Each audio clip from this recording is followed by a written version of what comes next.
일단은 제가 지금 이게 반이 문제풀이반이 아니고 개념 다시 한번 정리하면서 8번 수업이거든. 구평 보기장까지 총 수업이 8번인데 8번 수업 동안 가볍게 그러니까 요약 정리식으로 내용 정리하면서 기본적인 문제 확인하는 거야. 그래서 나중에 책을 받으면 알겠지만 책이 구성 자체가 첫 번째 스텝 1은 스텝 1 같은 경우는 빈칸 넣기가 있어. 빈칸 넣기.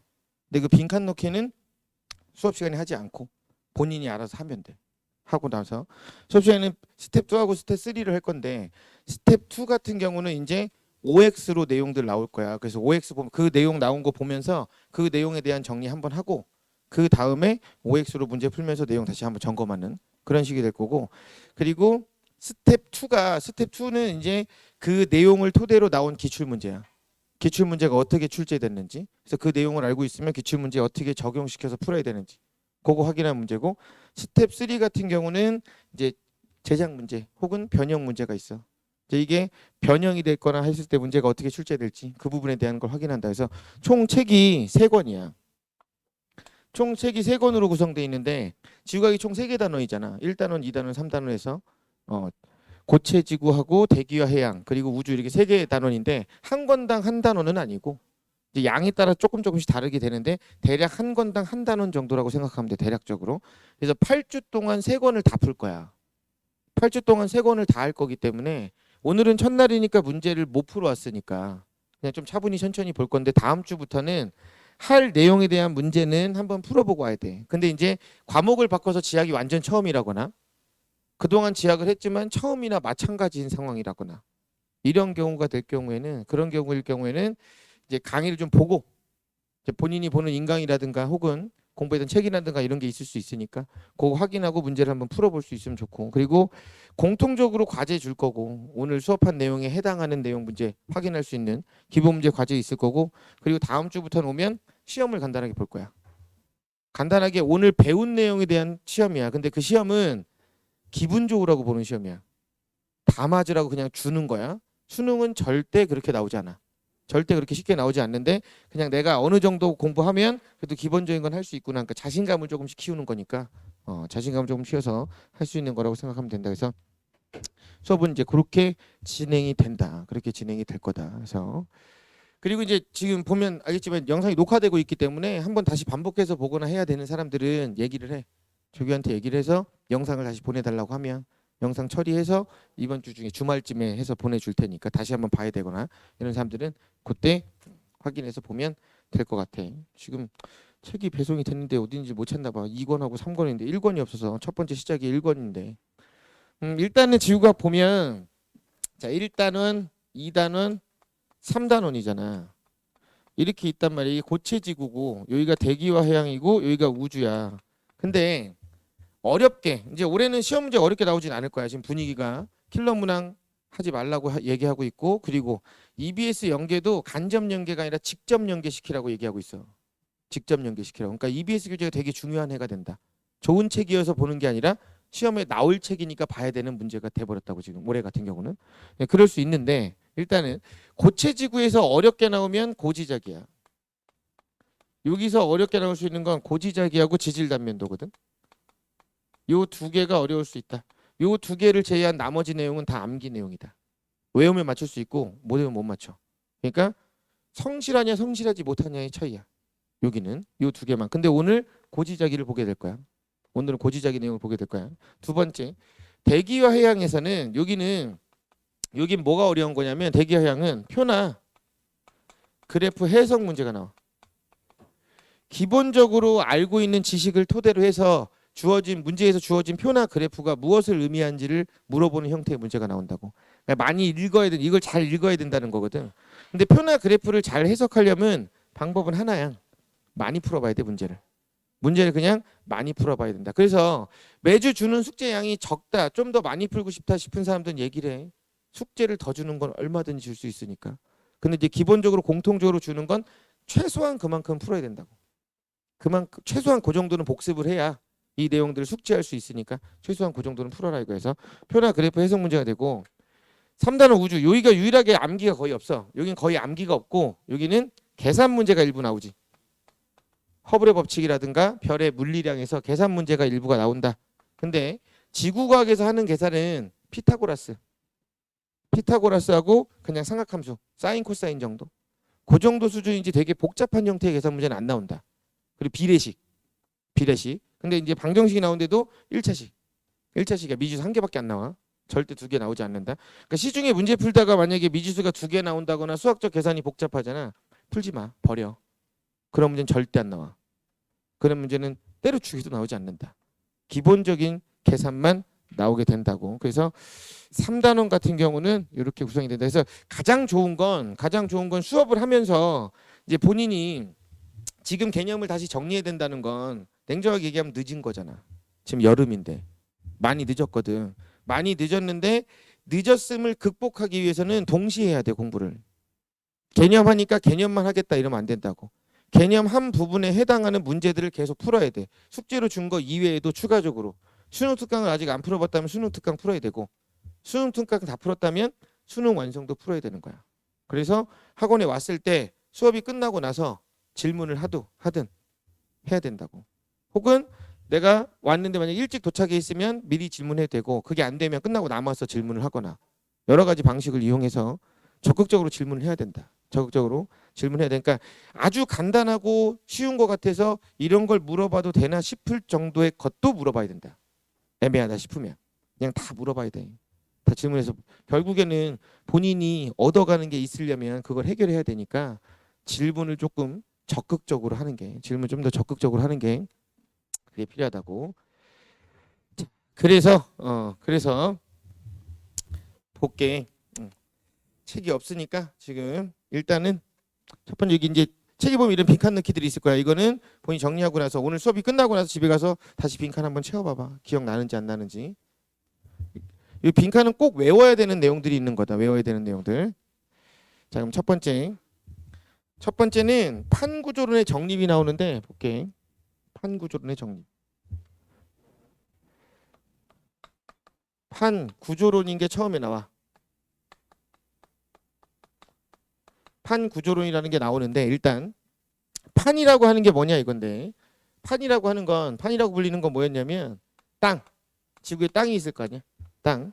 지구 내부를 보면 지구는 껍데기가 지각이고 그 안으로 들어가면 멘틀이 있고 그 안에 핵이 있어. 근데 이 핵이 바깥쪽 핵을 외핵이라고 하고 안쪽 핵을 내핵이라고 한다고. 참고 다시. 지구 내부 구조가 보면 바깥쪽에 땅이 있다고. 안쪽에 들어가면 멘틀이 있고 더 안쪽으로 들어가면 핵이 있어. 이렇게 세 개로 구성이 되는데 땅은 육지에 있는 땅인 대륙지각이 있고 바다에 있는 땅인 해양지각이 있다고. 대륙지각과 해양지각으로 나눠 있어. 근데 이 대륙지각은 추후에 이제 돌을 얘기할 때 화강암이라고 하는 돌로 돼 있다. 지금은 그냥 화강암이라는 돌이 있다 이 정도만 알면 된다. 화강암이란 돌이 있어. 근데 이 돌은 밝은 색깔 돌이야. 참고로 밝은 색깔 돌. 그리고 해양지각은 현무암이라고 하는 돌로 돼 있다고. 얘는 현무암질로 돼 있다. 얘는 그냥 어두운 색깔 돌이다. 이렇게 생각하면 돼. 그리고 대륙지각이 해양지각보다 훨씬 두껍다. 대륙지각은 평균적으로 35km 정도 되고 두께가. 해양지각은 평균적으로 두께가 5km밖에 안 돼. 그러니까 얘가 훨씬 두꺼워. 얘가 훨씬 얇아. 근데 얘가 어둡다 보니까 어두운 돌들이 일반적으로 더 무거워. 그래서 나중에 판의 경계에서 얘네들이 만나면 해양지각이 대륙지각보다 무거우니까 해양이 대륙을 파고 들어갈 거야. 파고 들어가는 상황이 발생한다. 그리고 안으로 들어가면 멘틀이 있는데 멘틀이 위쪽에 있는 멘틀인 상부 멘틀이 있고 아래쪽에 있는 하부 멘틀이 있어. 상부 멘틀과 하부 멘틀로 나눠져. 근데 이 상부 멘틀과 하부 멘틀은 다시 또 두 개로 나눠서 얘기해. 상부 멘틀 중에서 딱딱한 부분이 있어. 그 부분을 암석권이라고 해. 상부 멘틀 중에서 말랑말랑한 데가 있어. 여기를 연약권이라고 부른다고. 연약권. 근데 상부 멘틀에서 딱딱한 암석권 얘를 판이라고 불러. 이 암석권을 판이라고 불러. 그러니까 정확하게는 암석권은 멘틀만 얘기하는 게 아니라 이만큼이 암석권이야. 위에 있는 지각이랑 위에 있는 멘틀 일부 합쳐서 판이라고 부르겠다 이거라고. 이걸 판이라고 부른다고. 그리고 나중에 연약권은 이 연약권은 일부가 녹아 있다. 부분 용융이 일어나. 일부가 녹아 있어. 그래서 얘가 돌아. 이 연약권이 돌아. 그럼 그 이 위에 있는 얘가 돌다 보니까 얘가 움직여. 얘가 움직인다. 그걸 판구조론이라 부르겠다 이거야. 얘가 돌면서 위에 게 움직이면 그걸 판구조론이다 이렇게 부르겠다 이거라고. 자, 그리고 핵은 바깥쪽 핵인 외핵이 있고 안쪽 핵인 내핵이 있어. 외핵과 내핵으로 구성이 돼 있다 이거라. 외핵과 내핵. 그럴 때 지구는 안으로 들어가면 들어갈수록 온도는 높아져. 압력도 높아지고 밀도도 높아져. 이 모든 것들이 커져. 지구는 안으로 갈수록 이 모든 값들이 다 커진다. 정비례하는 건 아니지만 어쨌든 커져.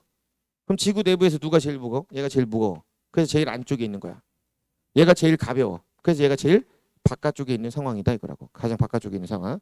자, 다시. 그러면 판구조로는 지각 플러스 멘틀 일부를 얘기하는데 얘네가 움직인다. 이게 판구조론이야. 근데 얘가 어떻게 정립이 되냐면 시작이 땅이 움직인다는 거에서 시작이 된다고. 대륙 이동설이라 그래. 이거 이제 베게너라고 하는 사람이 주장을 했다고. 베게너. 베게너라는 사람이 땅이 움직인다고 주장을 했고 이 사람이 땅이 움직였다는 증거 자료로 크게 네 가지를 얘기하지. 해안선, 일치. 떨어져 있는 남아메리카하고 아프리카하고 갖다 붙으면 땅이 붙더라. 그러니까 땅이 붙어 있다가 흩어진 것 같다. 이렇게 얘기하는 거였고. 두 번째. 해안선 일치 말고 두 번째 화석 분포. 화석 분포. 동일한 화석이 서로 떨어져 있는 지역에서 발견이 된다. 그래서 이 동물이 살고 있었던 시절, 이 식물이 살고 있었던 시절에는 이 땅이 붙어 있었는데 현재에 와서 떨어졌으니까 서로 떨어진 지역에서 화석이 나오는 것 같다. 이런 얘기하고. 세 번째. 지질 구조 연속성이라 그래서 산맥이 있고 바다가 있고 산맥이 있어. 근데 바다 치워버리고 붙었더니 산맥이 이어져. 그러니까 옛날에 붙어 있었던 것 같다. 이 얘기라고. 마지막으로 빙하 흔적이지. 빙하는 추운 지역에서만 있어야 되는데 현재 더운 지역에서 빙하가 있었던 흔적이 남아있다. 그 말은 이 더운 지역이 옛날엔 추웠다가 아니라 이 더운 지역이 옛날에는 추운 곳에 있었던 땅이다. 근데 얘가 움직여서 현재 온 것 같다. 그래서 대륙이 움직인다 이렇게 주장하는 게 대륙 이동설이잖아. 시작이 이거였다고. 그래서 이 사람이 붙어있던 땅을 판게아라고 불렀다고. 판게아. 판게아가 된다 그래서 판게아. 근데 문제는 이 사람이 뭐냐? 땅이 움직이는 원동력 설명을 못했지. 원동력 설명을 못하다 보니까 이제 그 다음으로 가는 거지. 그 다음에 이제 멘틀.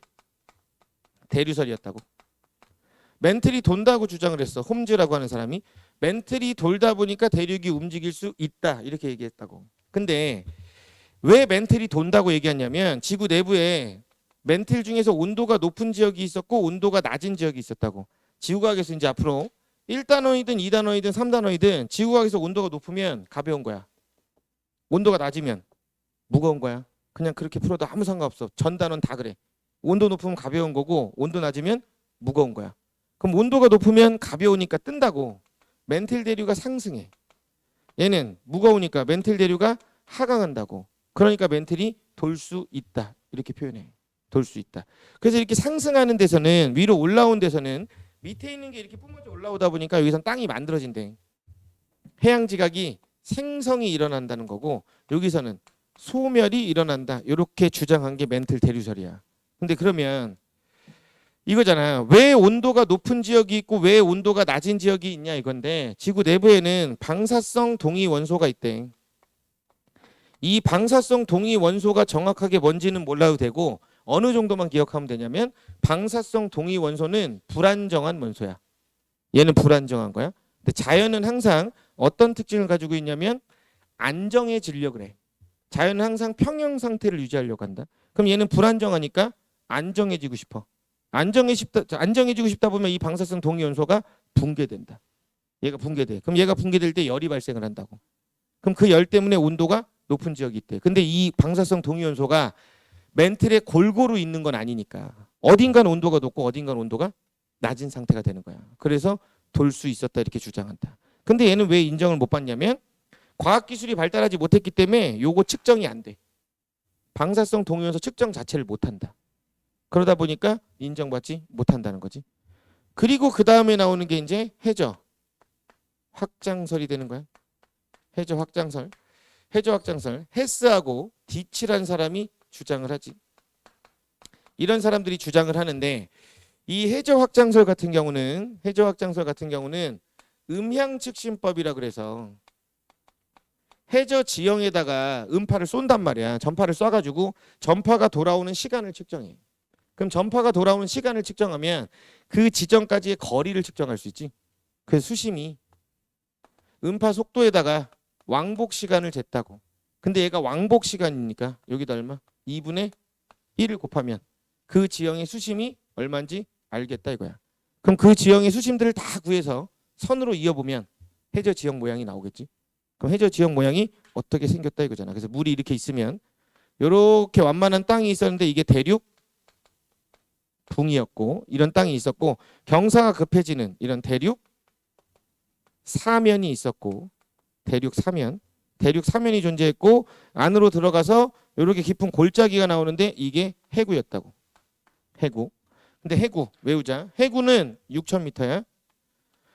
자, 저거 계산했는데 6,000m 이상 나오면 무조건 해구야. 6,000m 이상 나오면 그건 그냥 해구가 되는 거야. 다만 예외가 하나 있어. 6,000m가 나오는데 해구가 아닌 경우가 있어. 그건 뭐냐? 대서양은 제외야. 문제에서 대서양이란 말이 나오면 아무리 깊어도 그건 해구가 아니다. 대서양에는 해구가 존재하지 않는다. 대서양은 해구가 존재하지 않기 때문에 문제에서 대서양이란 말이 나오면 깊어도 해구가 있는 건 아니라는 거야. 그러면 해구가 없는 지역은 이렇게 완만한 지역이 하나 나타나. 이런 완만한 지역을 대륙대라고 부른다고. 대륙대. 여기에서 퇴적물이 쌓여서 생긴 퇴적 구조가 뒤에 나오는 점이층리가 돼. 입자 큰 게 밑에 쌓여 있고 작은 게 위에 쌓여 있는 이런 점이층리가 된다 이거라고. 그리고 이렇게 평지 있으면 이게 심해저 평원이고 여기에 이렇게 산맥이 하나 나타나. 그럼 바닷속의 산맥이라서 이거를 해령이라고 한다 이거지. 해령이라고 한다. 근데 땅이 움직인다고 했기 때문에 이 해령에서 뭔가가 만들어지는 것 같다고 생각을 한다고. 여기서 멘틀 대류가 이렇게 상승한다고 생각을 했단 말이야. 그래서 해령을 기준으로 퇴적물의 나이와 두께와 수심을 측정해 본 거야. 그랬더니 얘가 이렇게 대칭적인 형태가 나타난다는 거지. 이 중심에서 멀어질수록 나이가 많아지고 두께가 두꺼워지고 수심이 깊어지더래. 이런 관계를 갖는다는 걸 나중에 알게 됐다. 그래서 여기서 땅이 만들어져서 멀어지는구나. 그랬다가 어디서 죽는다? 해구에서 죽는구나. 여기 생각한다고. 그래서 여기까지 나왔던 내용을 싹 조합해서 이때까지는 지각이란 말을 썼는데 지각이란 말을 지우고 판이라고 하는 말로만 집어넣어서 얘기하는 게 판구조론이야. 그러니까 판구조론은 새로운 게 아니라 앞에 나왔던 이론들 합친 거야.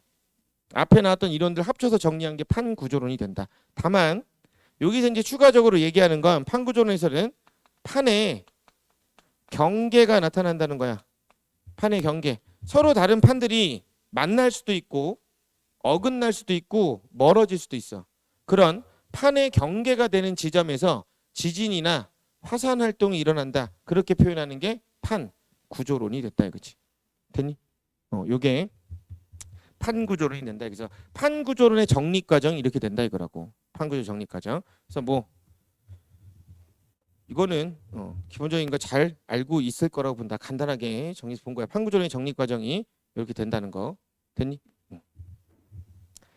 자, 그래서 볼게. 1번부터 볼게. 1번 이제 프린트 있으니까 책 보자. 1번 9쪽일 거야. 9쪽. 아마 책이 저기 와 있을 건데 한번 찾아봐야 될 것 같아. 자, 1번. 다음은 판구조론이 정립되는 과정. 대륙이동설, 멘틀 대류설, 해저 확장설, 판구조론. 첫 번째. 자, 멘틀의 열 대류에 의해 대륙이 이동한다. 그렇지? 온도 차이 때문에 이동한다 그랬어. 두 번째. 판의 경계에서 지진이나 화산 활동이 일어난다. 이게 판구조론이지. 세 번째. 해저의 고지자기 역전 무늬가 해령을 중심으로 대칭적으로 나타난다. 이렇게 되는데, 자, 고지작이라는 건 뭐를 고지작이라고 하냐면 옛날 땅에 남아있는 자석의 성분을 고지작이라고 한다. 고지작이. 그러면 고지작이가 참고로 이런 거야. 어떤 돌이 있어. 일단 간단하게 한번 볼게. 어떤 돌이 있는데 이 돌이 철을 많이 가지고 있어. 근데 철은 자석의 성질을 좀 잘 띠어. 철은 자석의 성질을 좀 잘 띠다 보니까 얘가 어떤 방향성을 이렇게 지니고 있다고. 자석의 성질을 띠다 보니까. 그런데 평상시에는 이렇게 막 방향성 없이 지멋대로 이렇게 배치가 돼 있었다고. 그런데 시간이 지나서 어떤 일이 벌어지냐면 이 퇴적물들이 뭉쳐서 돌이 되는 거야. 이게 뭐 마그마가 식어서 될 수도 있고 그냥 뭐 퇴적물들이 뭉쳐서 돌이 될 수도 있어. 어쨌든 얘가 돌이 된 거야. 근데 이 돌이 되는 시점에 얘가 돌이 만들어지는 시점, 그 시점에 지구의 자기장 방향이 이 방향이었다고 가정을 할게. 돌이 만들어질 당시에 지구의 자기장 방향이 이 방향이었대. 그러면 요 안에 제멋대로 있던 애들이 지구의 자기장 방향으로 자화된다고. 즉 지구의 자기장 방향으로 배열을 하기 시작한다고. 그래서 요렇게 배열을 하게 된다 이거야. 요렇게 배열해 있는 이런 자기장, 이런 걸 통틀어서 고지작이라고 하고, 얘네를 다른 말로는 잔류작이라고 불러. 돌에 남아있는 잔류, 남아있는 자기, 자석 성분. 잔류자기가 이렇게 남는다고. 근데 잔류자기는 어느 방향으로 생긴다고? 생성 당시의 지구 자기장 방향으로 생긴다고. 생성 당시의 지구 자기장 방향으로 생긴다고. 이런 걸 연구한 게 고지작이야. 자세한 건 뒤에 다시 한번 얘기할 거야. 그런데 해령이 이렇게 있잖아. 해령이 이렇게 있다 그랬어. 이걸 내가 위에서 쳐다볼게.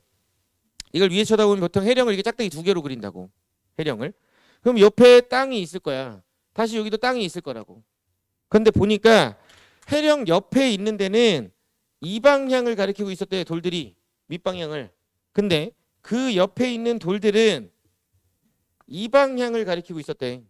이렇게 가리키고 있었대. 그러면 확실한 건 얘랑 얘는 나이가 비슷하겠지?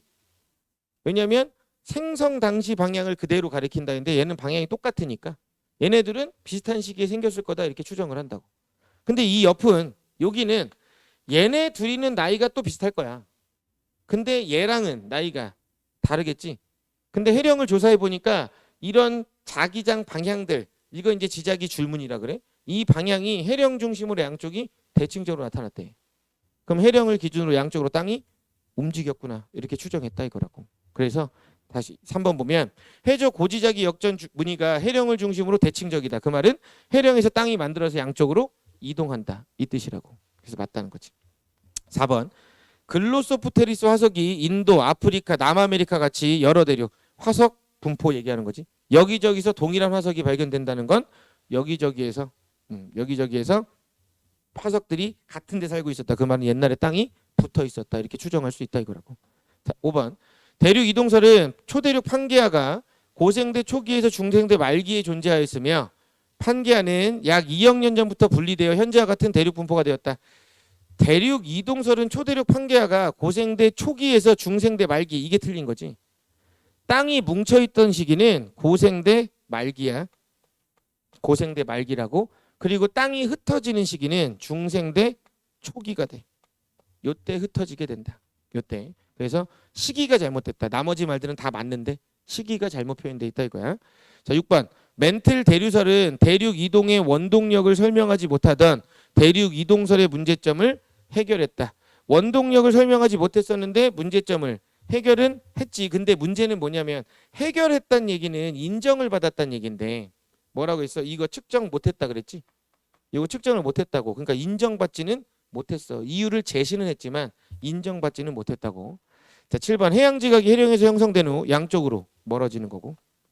판게아가 형성되면서 고생대 말에 만들어진 북아메리카의 에팔레치아 산맥과 유럽의 칼레도니아 산맥 분포가 연속성. 이걸 줄여서 지질구조 연속성 얘기하는 거야. 떨어져 있는 산맥이 하나로 이어진다. 그 말은 옛날에 땅이 붙어 있었다. 이 얘기라고. 9번 판 구조로는 대륙 이동설로부터 멘틀 대류설과 해저 확장설을 거치면서 정립됐고 해저 확장설에 의하면 새로운 해양지각은 해구가 아니라 어디서?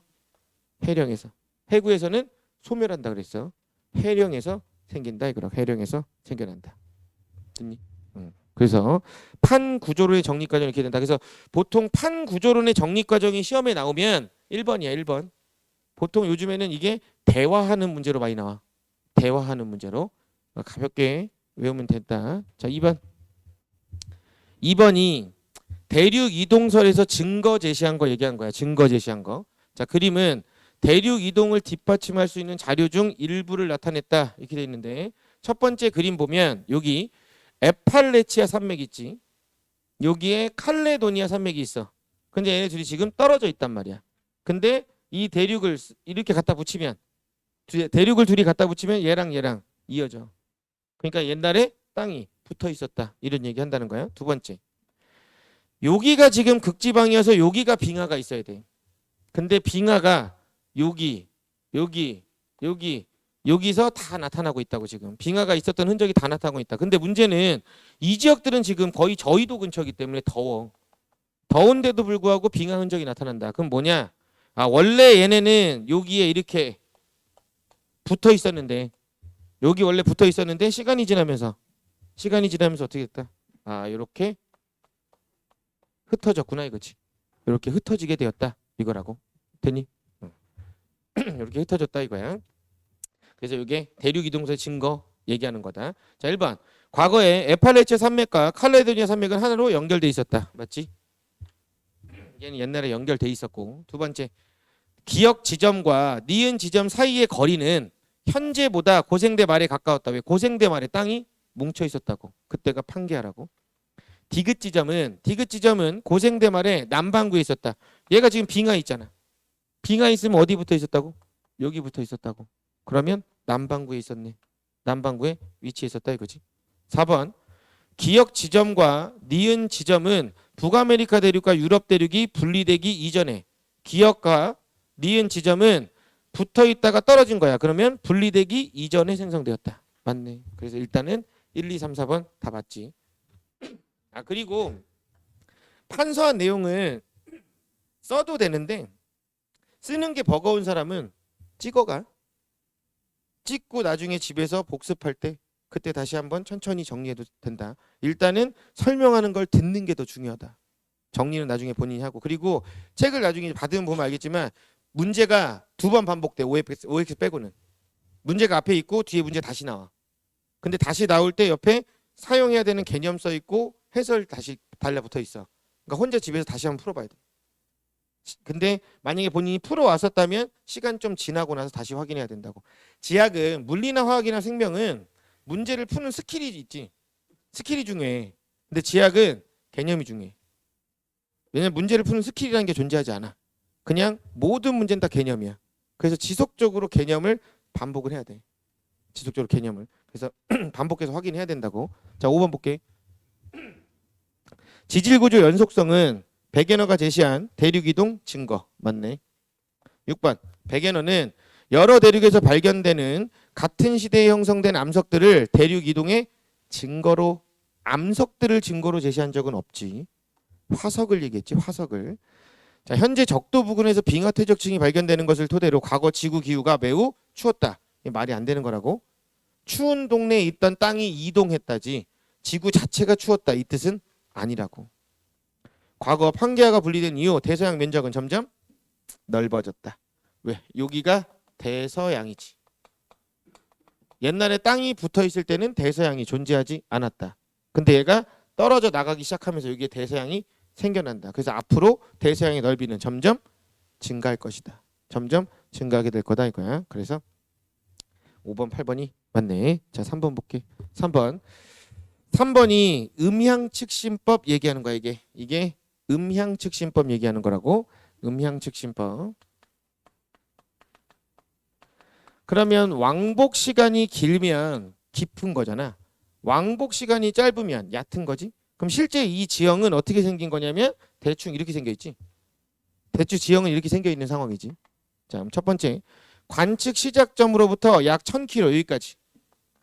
요 지점까지. 1000km 지점에 해령이 존재한다. 여기에 해령이 있다. 여기를 기준으로 양쪽이 대칭인데 여기가 지금 제일 얕잖아. 그러면 해령이 근처가 되겠네. 맞지? 왜냐면 뭐가 존재한다 그래서 문제에서 판의 경계가 존재한다 그랬어. 판의 경계가 존재한다면 여기는 해구가 있거나 해령이 있거나 변환단층이 있거나 이렇게 될 건데 일단 얘는 나이가 연속적으로 아니니까 이건 아닐 거고 그럼 해구나 해령이 돼야 되는데 해구 나오려면 몇 미터? 6000m 이상. 6000m 이상이 되려면 2분의 1에다가 음파 속도가 1500 나올 거야. 전파 속도가. 여기다 곱하기 왕복 시간 해야 이게 6000이 나와야 된다고. 6000이. 이게 6000이 나와야 된다. 그럼 최소한 시간이 왕복 시간이 몇 초 이상이 돼야 돼? 최소한 왕복 시간이 16초? 16초 이상이 돼야 되지? 16초 아니구나.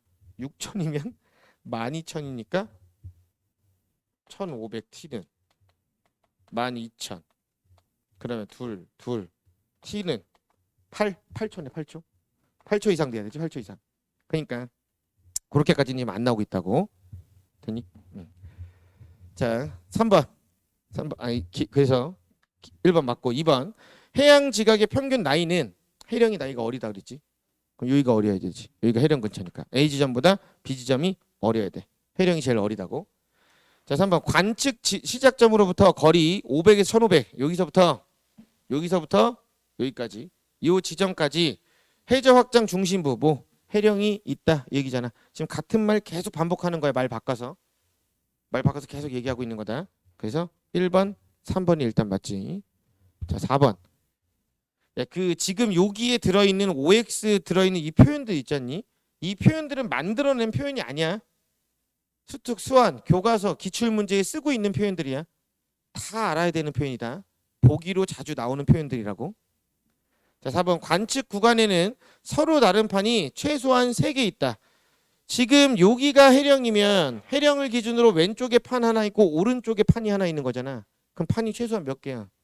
2개가 돼야 되지. 3개가 아니라 2개가 돼야 돼. 2개. 자, 5번.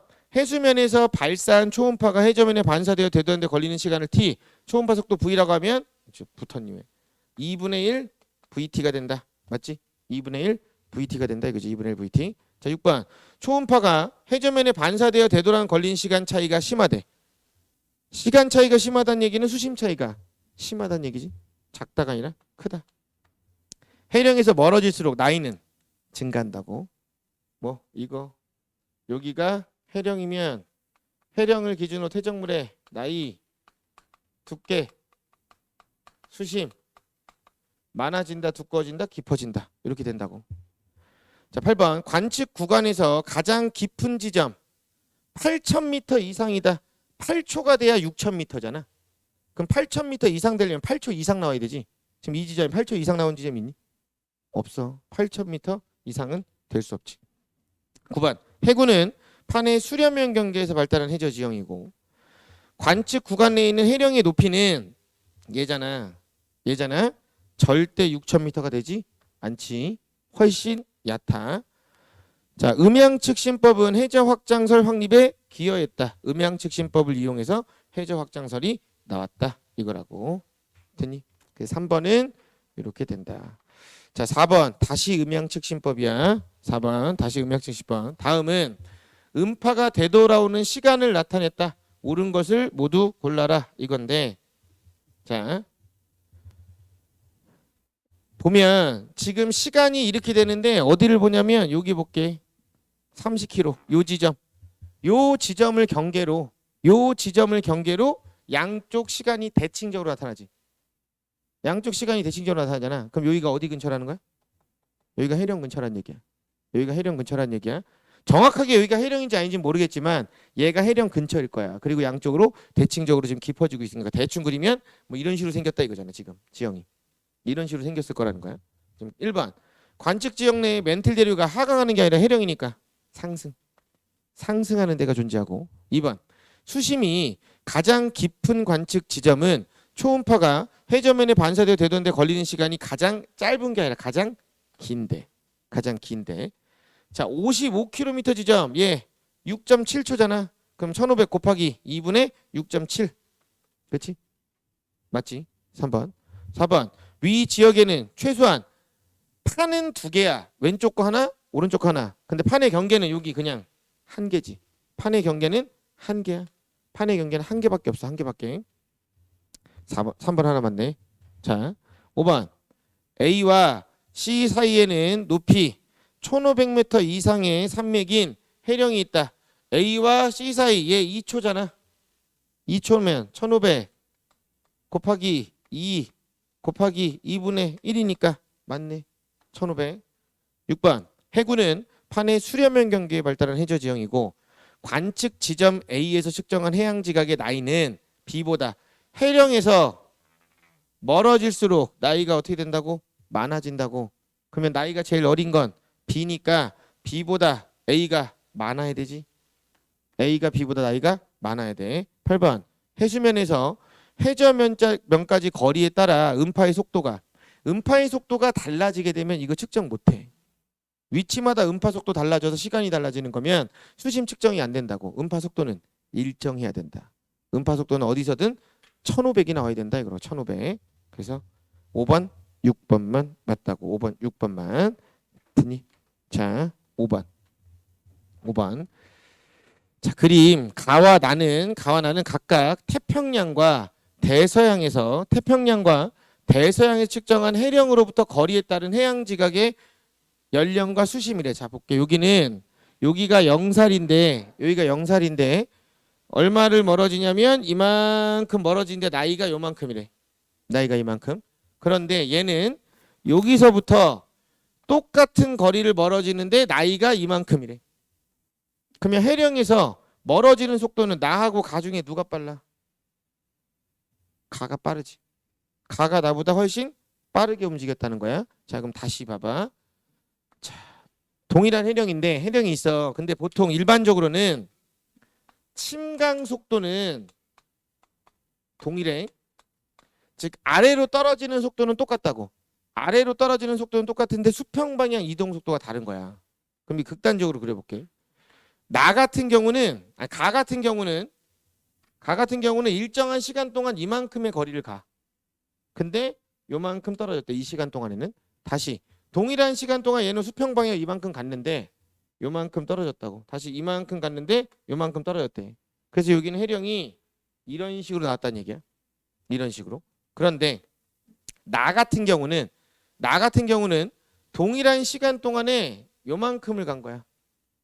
동일한 시간 동안에. 왜냐하면 얘는 동일한 거리를 가는데 시간이 더 오래 걸렸으니까 얘가 더 느려야 되거든. 얘가 더 느려야 돼. 그럼 요만큼의 시간을 가는데 똑같이 떨어졌어. 요만큼을 가는데 똑같이 떨어졌다고. 요만큼을 가는데 똑같이 떨어졌어. 그럼 경사가 어떻게 되니? 급해지지? 경사가 급해져. 그 말은 수평 방향 이동 속도가 느릴수록 해령의 경사는 급해져. 그런데 동일한 수심이면 나이가 어때? 같아. 동일한 수심이면 나이가 같아. 그래서 그래프를 뭐를 쓸 수 있는 거야? 가운데가 해령일 때 세로축에 나이, 두께, 수심 같이 들어가는 거야.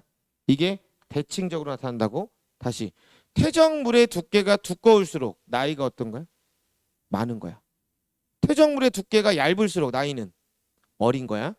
수심이 깊을수록 나이는 많은 거라고.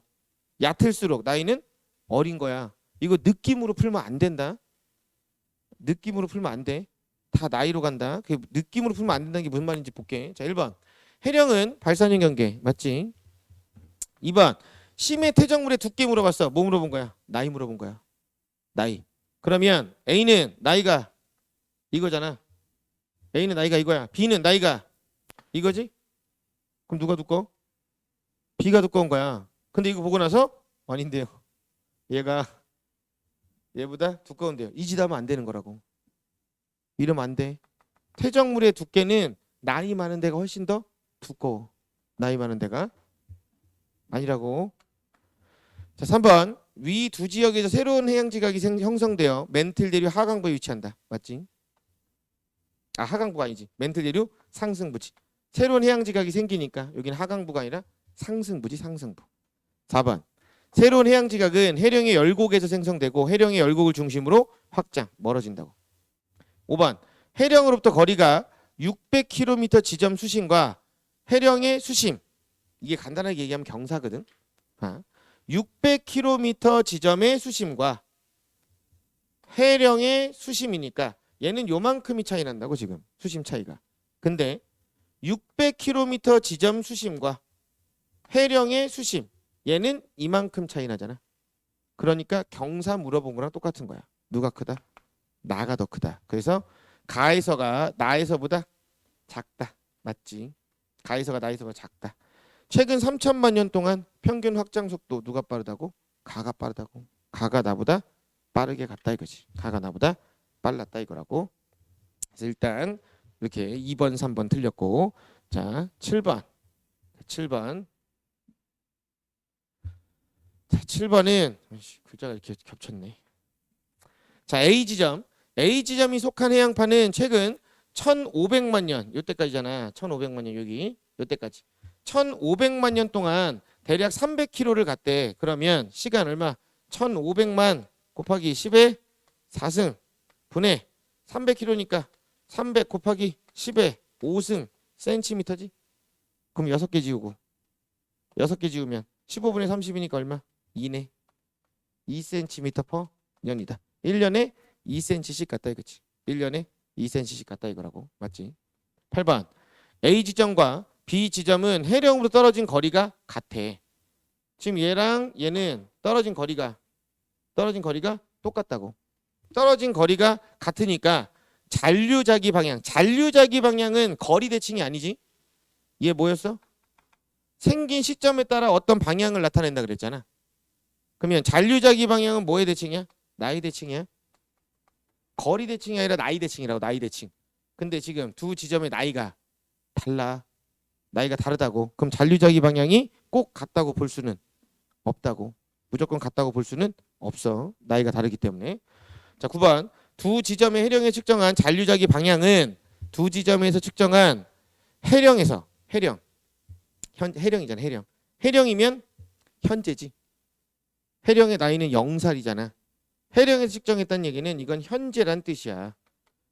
그럼 현재에는 잔류자기 방향이 현재 자기장 방향을 가리킬 거 아니야. 현재 자기장 방향을 가리킬 거야. 그러면 북쪽을 가리키게 된다 이거라고. 북쪽을 가리키게 된다. 이게 무슨 말이냐면, 자 볼게. 뭐냐면, 자 돌이 굳으면서 자기장 방향이 이제 좌화돼서 배열된다 그랬잖아. 그런데 문제에서 정자극기란 말이 나오고 역자극기란 말이 나와. 정자극기, 역자극기 이런 말이 나온다. 정자극기는 현재 자기장 방향과 돌 속에 남아있는 자기장 방향이 같을 때, 그때를 정자극기라 그래. 역자극기는 현재 자기장 방향과 돌 속에 남아있는 자기장 방향이 반대일 때, 그때는 역자극기라고 한다고. 역자극기. 다시 지구가 이렇게 있어. 지구가 이렇게 있으면 여기가 지리상 북극이고 여긴 지리상 남극이야. 근데 현재 자기력은 요 위쪽이 S극의 성질을 띠고 아래쪽이 N극의 성질을 띠고 있다고. 현재는 이래. 지구 자기장이. 그런데 지구가 자기력을 미치는 영향을 알아보기 위해서 이게 눈에 안 보이니까 얘를 눈으로 보고 싶어서 표시한 게 자기력선이야. 자기력선이야. 근데 자기력선은 방향을 어떻게 표시했냐면 나침반 N극이 가리키는 방향을 표시했다고. 그럼 내가 여기다가 만약에 나침반을 갖다 놓는다고 쳐봐. 나침반을 갖다 놓으면 얘는 N극이잖아. 그러면 N극이랑은 안 붙을 거니까 나침반 바늘이 어떻게 가리켜? 여길 이렇게 가리키겠지? 이 방향을 가리킬 거야. 근데 요 위에다 갖다 놓으면 나침반이 여길 가리킬 거 아니야? S극이니까. 그래서 자기력선은 항상 N극에서 튀어나와서 S극으로 들어간다고. N극에서 튀어나와서 S극으로 들어간다. 그리고 이렇게 지나간다 이거거든. 현재는 이 상황이라고. 현재는 이 상황이야. 그러면 내가 여기다가 나침반을 이렇게 하나 갖다 놓는다고. 그럼 나침반 바늘의 N극이 어딜 가리켜야 돼? 이 방향을 가리켜야 되지. S극이랑 만나야 되니까. 이렇게 가리킬 거야. 그럼 나침반 N극이 어딜? 북쪽을 가리켜. 현재는 북쪽을 가리키고 있다고. 근데 지금 해령에 측정했으니까 언제라고? 현재라고. 그러니까 북쪽을 가리킬 거라고. 그런데 역자극기라는 건 현재하고 자기장 방향이 반대란 뜻이야. 근데 여기가 지리상 북극이고 지리상 남극인 건 변함이 없어. 이건 정해져 있다고. 그런데 자기력이 현재랑 뒤집어졌기 때문에 북쪽이 N극의 성질을 띄어. 이건 왜요? 이러면 안 돼. 그냥 지구 자기장이 이렇게 바뀌어. 그럼 여기는 S극의 성질을 띠고 있다고. S극의 성질을 띄어. 그러면 N극에서는 자기력선이 나오겠지? 이번에는 S극은 자기력선이 이렇게 들어갈 거야. 다시 북반구에서는 자기력선이 뛰쳐나오고 남반구에서는 들어간다고. 그리고 이렇게 지나가게 될 거야. 그럼 내가 여기다가 나침반을 갖다 놨단 말이야. 나침반을 갖다 놨어. 그럼 나침반 바늘의 N극이 어딜 가리켜야 돼 이번에는? 남쪽 가리켜야겠네. 남쪽을 이렇게 가리킬 거라고. 즉 역자극기가 됐을 때는 나침반 바늘의 N극이 남쪽을 가리켜. 근데 정자극기가 됐을 때는 나침반 바늘의 N극이 북쪽을 가리켜. 이게 바뀌어. 이게 아까 얘기했던 해령을 기준으로 땅이 이렇게 있는데 해령 바로 옆에 땅은 이 방향을 가리키고 있었다고. 이게 나침반 바늘 N극 얘기하는 거야. 그런데 요 옆에 땅을 봤더니 얘는 여길 가리키고 있었다고. 요 방향을. 그 말은 해령이 위치한 건 현재 자기장 방향을 얘기하는 거니까 요 지점은 현재 뭐였다? 정자극기였다는 거야. 해령 근처 요 지점은. 그런데 옆에 떨어져 있는 이 지점은 현재랑 자기장 방향이 반대잖아. 이거는 역자극기였다. 이렇게 표현한다고. 역자극기. 그랬을 때 이 화살표 방향이 가리키는 방향, 이 방향을 고지자기 방향이다 이렇게 부른다고. 고지자기 방향이 여기였다가 정자극기는 이렇게 가리고 역자극기는 이렇게 가리킨다고. 그런데 정자극기 때 가리키는 방향이 방위가 뭐라고? 북쪽이라고. 여기가 북쪽이라고. 그럼 여기는 그럼 당연히 남쪽일 거 아니야. 근데 역자극기 때 봐봐. 역자극기 때는 나침반 바늘이 어디 가리킨다고? 방위로? 남쪽 가리킨다고. 여기 남쪽이잖아. 여기 북쪽이라고. 그럼 오른쪽이 동쪽이지? 왼쪽이 서쪽이야. 근데 해령을 기준으로 땅은 양쪽으로 이렇게 멀어지는 거잖아. 그럼 해령 기준으로 땅은 어디로 가고 있다? 동쪽이나 서쪽으로 가고 있다 이 뜻이야. 이게 고지자기 내용의 문제를 풀기 위한 가장 기본적인 내용이야. 가장 기초 내용이야. 일단 이게 무슨 말인지 이해가 돼야 돼. 일단 문제 이게 뭔지 알아야 된다. 뒤에 이제 고지자기 문제 나오면서 다시 한번 볼게. 일단 기본적으로 정자극기, 역자극기랑 이런 거야. 정자극기, 역자극기는 이렇게 표현이 된다. 자, 그래서 9번 맞고 10번. 해령으로부터 해양 지각의 연령이 대칭적으로 나타나는 건 베게너가 주장한 게 아니라 헤스가 주장한 해저 확장설이지. 이건 대륙 이동설이 아니라 해저 확장설이 된다 이거야. 저거는 해저 확장설이다 이거라고. 해저 확장설. 됐니? 그래서 답은 이렇게 될 거다. 자, 6번. 자, 6번. 판의 경계인데. 판의 경계. 요즘에는 판의 경계 특징만 묻는 문제는 잘 안 나온다. 판의 경계 특징만 묻는 문제는 잘 안 나오고 요즘에는 판의 경계랑 뒤에 나오는 마그마의 생성이랑 엮어서 나와. 현무암질, 안산암질, 유문암질 마그마가 어떻게 생겼니? 이런 식으로 엮어서 주로 나오는데 엮어서 보자고.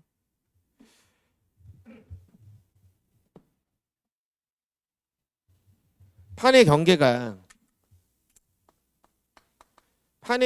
세 종류잖아. 만나는데, 멀어지는데, 어긋나는데 이렇게 세 개가 있는데 일단은 지금 문제는 만나는 데니까 만나는 데를 수렴형 경계라고 하지. 수렴형 경계. 얘네는 서로 이렇게 만난단 말이야. 판의 경계 서로 이렇게 만나. 얘네들이 서로 만나는데 그럼 얘가 이렇게 만난다는 얘기는 실제 판이 이렇게 움직이냐? 이건 아니야. 지금 이렇게 표시한 건 이거는 다 상대적 이동 방향이야. 이거는 상대적 이동 방향을 의미하게 된다고. 상대적 이동 방향. 이게 무슨 말이냐면 자, 판이 이렇게 있었어. 판이 두 개가 있었어. 판이 이렇게 두 개가 있었는데 실제 이 판들은 왼쪽 판은 오른쪽으로 이동을 했대. 근데 오른쪽 판도 오른쪽으로 이동했대. 근데 왼쪽 판이 오른쪽보다 빨랐대. 그럼 요 지역은 지금 둘이 어떻게 돼요? 만나겠지? 그러면 이 속도를 다 계산해서 상대적으로 어떻게 이동하냐 표시하면 이렇게 되겠지. 두 속도를 다 고려해서 표시하게 되면. 그래서 이렇게 표시하는 건 판의 실제 이동 방향이 아니라 얘네들의 실제 이동 방향을 고려해서 알아낸 상대적 이동 방향을 표시하는 거라고. 그러니까 수렴이니까 무조건 이렇게 된다고 생각하면 안 돼. 얘네는 이동은 다를 수 있어. 방향이. 하지만 결과적으로는 이렇게 되는 상황이 됐다는 거야. 결과적으로는. 자, 여기서는 수렴형 경계는 판에 소멸이 나타나지.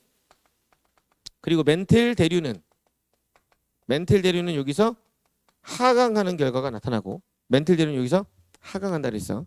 근데 수렴형 경계가 두 종류잖아. 섭입이 있고 충돌이 있는데 섭입은 둘이 만나서 하나가 파고 들어간 거고 충돌은 둘이 만나서 부딪혀서 구겨진 거야.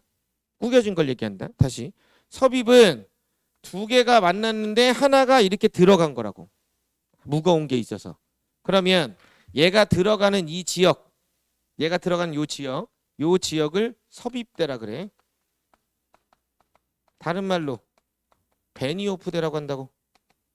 다른 말로 여기는 베니오프대라고 한다. 베니오프대. 그래서 얘가 A고 얘가 B야. A랑 B 중에 누가 무거워? B가 무겁지? B가 파고 들어가니까 지금 B가 무겁잖아. B가 훨씬 무겁다. B가 무거운데 섭입하지 않는 A 쪽으로 가면 지진이 터지는 데가 여기였다가 여기로 바뀌잖아. 즉 지진 터지는 깊이가 점점 어떻게 된다? 깊어진다. 그래서 섭입형 경계에서는 섭입하지 않는 판으로 갈수록 진원이 깊어진다고. 진원이 점점 깊어지는 특징을 갖게 된다고. 진원이 점점 깊어진다. 두 번째, 마그마가 생겼어. 그래서 뻥 하고 터져서 화산 활동이 일어났단 말이야. 그럼 화산 활동이 일어나는 건 섭입하는 B판이야, 섭입하지 않는 A판이야? 섭입하지 않는 A판이지. 그래서 항상 섭입하지 않는 판 쪽에서 지각 변동이 나타난다. 이런 얘기를 한다고. 요걸 이용해서 푸는 문제들이 대부분이지. 수렴형 경계는. 수렴형 경계는 대부분 문제 저렇게 푼다. 그럼 6번 그림 다시 봐봐. 그림은 판의 경계선이 남북 방향인 두 해양판의 동서방향 단면에서의 진원 분포인데 얘 지금 보니까 일로 가면서 깊어지고 있잖아. 그러면 동쪽이랑 서쪽 중에 어느 쪽에 있는 판이 더 무거운 거야? 동쪽이 무거운 거지. 동쪽에서 서쪽으로 이렇게 파고 들어가고 있다. 얘가 이렇게 파고 들어가고 있다 이 뜻이야. 진원이 오른쪽이 더 무겁다고 봐야 된다고. 자, 그럼 1번. 섭입하는 판의 기울기는 0에서 100km 요 지점이 200에서 600 요 지점보다 완만하지? 크다가 아니라 작다지. 완만하게 들어가고 있다. 완만하게. 그러니까 기울기는 0에 여기가 완만하고 여기가 급하니까 200에서 600이 더 크지. 200에서 600이 더 크다 이거지. 2번. 판의 동쪽에 위치한 판은 서쪽에 위치한 판 아래로 들어간다. 맞네. 3번. 해양판이 섭입하는 수렴형 경계에서 섭입하는 판 내부로 갈수록 진원의 깊이 어떻게 된다고? 깊어진다고. 4번. 베니오프대에서 화산 활동은 섭입하는 판에서 마그마가 분출해서 베니오프대에서 화산 활동은 섭입하는 판에서 마그마가 분출하여 일어난다. 화산 활동이 어디서 일어난다고? 섭입하지 않는 판에서 일어난다고. 섭입하는 판이 아니라 섭입하지 않는 판에서 일어난다고. 지각 변동은. 5번.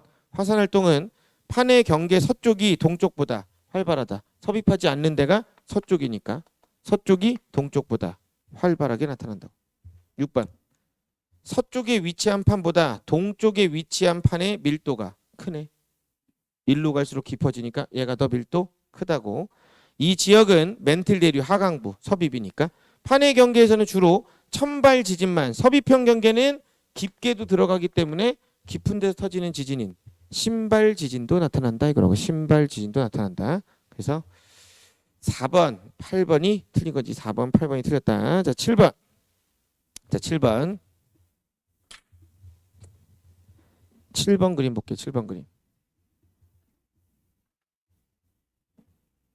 7번 그림 보면 그림은 중앙 아메리카 부근의 판의 경계와 지진의 진앙 분포를 나타냈대. 이렇게 나타난대. 지금 얘 볼게. 여기 봐봐. 여기 판의 경계거든. 판의 경계를 기준으로 양쪽에서 이렇게 대칭적으로 나타나면 이거는 발산형 경계야. 근데 판의 경계를 기준으로 어느 한쪽에서 몰려서 나타나면 이거는 수렴형 경계야. 수렴형 경계. 판의 경계를 기준으로 한쪽에 몰려서 나타나지. 그럼 이거 뭐라고? 수렴형 경계라고. 그런데 이쪽에서 지각 변동이 나타나니까 얘하고 얘 북아메리카 판과 카리브 판이 만나면 누가 들어가는 거야? 아, 참고로 처음 봐서 내가 지금 자꾸 니한테 물어보잖아. 니네 대답 안 하는 거 알아? 내가 대답할 거야.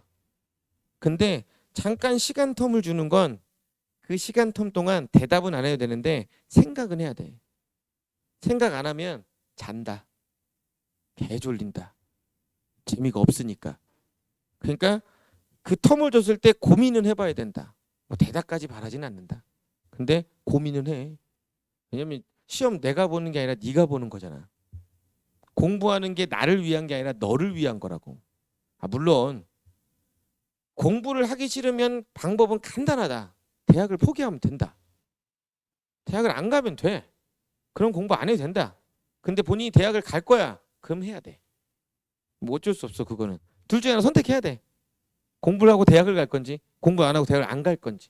물론 공부 안 해도 대학은 간다. 우리나라 대학교는 많이 있으니까. 멀리 가냐 아니냐의 차이인 것뿐이지. 어쨌든 가기는 한다. 그러니까 본인 이제는 거의 성인에 가까워진 나이인데 본인이 선택한 걸 본인이 책임질 수 있는 나이가 됐다고. 그거는 무슨 사실이니까 잘 가만히 가고 싶다면 잘 버텨. 잘 버텨. 잘 버텨야 한 방에 끝나. 잘 버텨야 한 방에 끝난다. 그러니까 이게 이상한 거지. 대학교는 공부하려고 가는 데인데 공부를 안 하고 가려고 그래. 그게 말이 안 되는 거야. 거긴 공부하는 데야. 근데 공부 안 하고 왜 공부하는 데를 가려고 하냐고. 그럼 그건 이상한 거야. 가서 어느 정도는 하고 가야 돼. 어느 정도는. 자, 다시 얘가 깊어. 이렇게 들어가고 있는 거지. 자, 이쪽 봐봐. 얘는 한쪽에서 여기서 일어나. 얘가 깊어. 그럼 어떻게? 이렇게 들어가. 그럼 코코스가 카리브보다 무겁네. 북아메리카와 카리브보다 무겁다고. 근데 이쪽 봐봐. 이쪽 보면 얘도 여기가 깊지. 그러면 이렇게 들어가네. 그럼 코코스가 북아메리카보다 무겁네. 그러면 누가 제일 무거워? 코코스가 제일 무겁네. 그 다음이 북아메리카고 그 다음이 카리브네. 근데 여기 봐봐. 여기 지금 판의 경계 기준으로 양쪽으로 있지. 그럼 여기는 수렴형 경계가 아닌 거네. 여기는 지금 발산형 경계일 거야. 발산형 경계. 자, 1번. 자, 1번. A에는 판의 섭입이라 한다. 맞지? 맞아. 2번. 변환단층은 보존형 경계다. 자, 변환단층은 참고로 해령이 이렇게 있고 땅이 있고 해령이 이렇게 있다고 치자. 그럼 해령은 양쪽으로 땅이 상대적 이동방에 이렇게 멀어지는 거라고. 해령은 상대적 이동방에 이렇게 멀어지는 거라고. 그럼 여기가 어긋나고 있잖아. 어긋나니까 여기서 땅이 찢어질 거야. 이렇게 어긋나면 생긴 단층을 변환단층이라고 한다고. 변환단층. 그런데 만약에 얘하고 속도가 똑같아. 그리고 이동 방향도 똑같아. 그러면 이 지점 같은 경우는 멀어져 안 멀어져? 안 멀어지지? 얘랑 똑같이 가면 얘는 그냥 같이 이렇게 갈 거란 말이야. 그럼 이 지역에선 지각 변동이 아예 없어. 이런 지점을 단열대라고 한다고. 이런 지점을 단열대라고 부른다. 단열대. 여기선 지각 변동이 거의 안 나타난다. 왜? 얘랑 방향과 속도가 같기 때문에 나타나는 거야. 만약에 근데 해령이 있고 땅이 있고 해령이 있는데 얘는 빠르고 얘는 느려. 그러면 여기는 전체적으로 어긋나기 시작하지. 얘가 빠르고 얘가 느리니까. 이땐 전체적으로 어긋나. 그럼 이렇게 전체적으로 어긋날 때는 이건 뭐라고 하냐면 주향 이동 단층이라 그래. 중간에 일부 지역만 어긋나면 변환 단층이고 전체적으로 틀어지면 주향 이동 단층이야. 근데 주향 이동 단층이 변환 단층보다 더 큰 범위의 표현이야. 그래서 변환 단층이 나타나는 지점에서 주향 이동 단층이 나타난다 이렇게 표현을 하기도 한다. 주향 이동 단층이 이렇게 된다고.